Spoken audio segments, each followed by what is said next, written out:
If you've been told to just curve your fingers for a good piano hand position, you probably know by now that's just not enough. And it might even be holding you back. So in the next 5 minutes, I'm going to show you the exact hand position techniques that professionals use, from how you sit to finger contact point. And be sure to stick around to the end for a bonus trick that's going to help this all feel so natural. Let's start with something most people forget, and that's how you sit, because that's going to affect your hand position. First, you want to make sure you're sitting high enough so that when your arms are relaxed, just kind of hanging off your shoulders, you can bend your elbows and your hands will be at or just above the white keys. So first, it's the seating height, and if you don't have an adjustable chair, you can get pillows, books, whatever it takes. Usually the issue is people sitting too low. Very rarely it's too high, but that's how you judge that. And then we want to make sure we're sitting the correct distance from the keyboard. To gauge that, you're going to put your arms straight out just like this and make fists, and you want your knuckles to be at the fall board without having to lean backwards or lean forward. So nice relaxed straight position,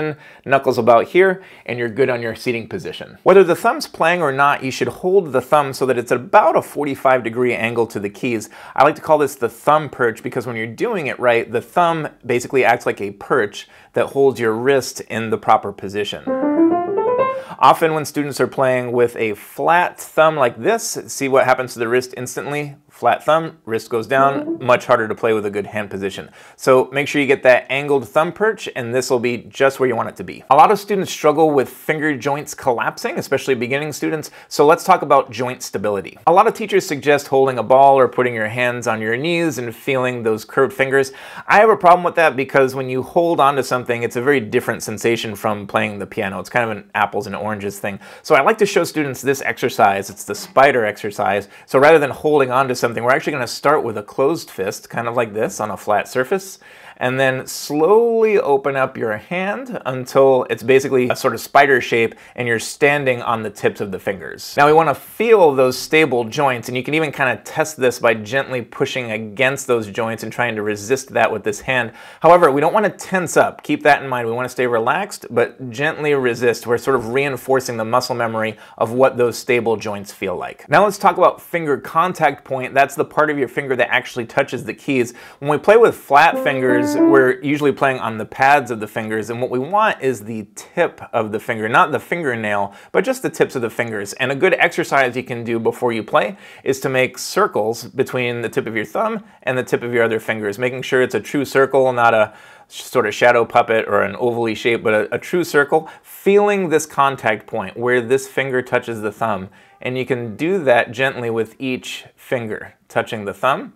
And then the idea here is to apply that sensation, that contact point, to the key. Because if you get that contact point right, notice I have a nice, secure, stable finger. The thumb's contact point, of course, will be a little different. You want to remember that the thumb joint is connected to the wrist from back here. That's where you're going to activate the thumb from, and you're going to play more on the corner of the thumb here for your thumb. So corner of the thumb, fingertip, fingertip, and again, those circle exercises are your best friend. And then here's a secret that most people miss, and that's relaxation after the key strike. Because once a key is down, no matter how much pushing you do, nothing's going to change that sound. So a lot of times beginning students will apply extra force, and that pushes that joint in the wrong direction, causing it to collapse. So when you play, get into a habit of focusing on the attack and release. Relax, relax, relax. Remembering that it's the speed of the key strike that creates the sound, and no pressing, no force. Now, how should you practice this? I'd strongly suggest starting with just one of these components at a time before moving on to the next, probably starting with the thumb perch, because you want your wrist to be in that good position to build from with all these other things, the contact point, the release after the attack, things like that. So I'd start with thumb perch. When that's feeling secure, do the spider exercise, feeling those stable joints, and then practice finding that contact point and releasing after each attack. Scales and Hanon exercises are great to practice with, because since the pattern is so repetitive, we don't have to worry about the rhythms and finding the correct notes and things like that, and we can just focus on our form to improve our piano hand position.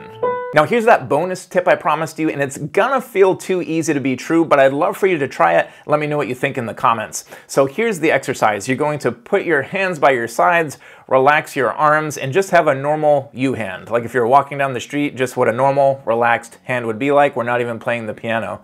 Now, feel that sensation, stay relaxed, do nothing, and just gently bring your hand to the piano. Not doing anything, not doing anything, not doing anything, and that is a beautiful hand position. If you enjoyed this, definitely check out this video. Here I bring all of these concepts together in the one piano finger exercise you'll ever need. Thanks for watching, and I'll see you there.